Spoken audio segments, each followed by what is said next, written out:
Any more message, sir, or mga panawagan din po natin sa pamahalaan o yung mga hakbang po na kailangan gawin po, no? At bilang boses na rin po ng mga teachers at syempre yung sahanay din po ng edukasyon, go ahead po, Sir Melchor. Maraming salamat, Sir Justin. Anyway, sir, ang buong panawagan naman natin sa gobyerno, kung gusto ng gobyerno na masiguro yung hinaharap ng ating bansa, dapat paglaanan nito ng malaking budget ang usapin ng ating edukasyon. Simple lang din ho yung aming panawagan, 6% dapat ng ating gross domestic product yung ating budget for education para lang ma-resolve yung ating problema. Kailangan din niyang asikasuhin, sir, yung problema ng ating mga teachers, yung mababang pasahod sa kanila.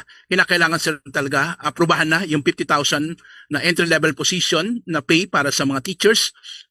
Second, sir, paliitin ang class size. Hindi lang ito para sa mga teachers, masigit ito para sa kabutihan ng mga mag-aral. Ang international standard, sir, ay ang ratio ay ng class size is 1:25. Ang sitwasyon natin ngayon ay napakalala, umaabot tayo minsan hanggang 80 bata sa loob ng classroom. So yun lang, sir, simple ang aming panawagan, laanan ng tamang pondo yung edukasyon para matapos natin ang krisis ng edukasyon. Hindi sasapat, sir, na ang tinitingnan lang ay pagbabago ng curriculum, pagbabago ng grading period. Hindi rin sasapat, sir, na ang gusto lang din natin ay magkaroon ng remedial program, pero sa dulo, ang aako rin pala ng responsibilidad ay ang mga pagod ng mga teachers natin. Ang aming panawagan, simple lang, ang mga guro ay hindi makina, kung hindi mga tao na dapat na mayroong makataong kalagayan sa paggawa at pagtuturo. Marubuhay po tayong lahat. Maraming salamat po sa Bombo Radio Naga.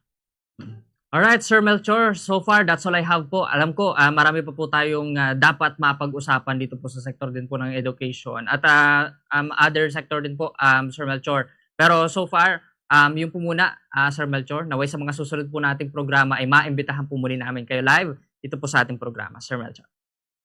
Maraming salamat po.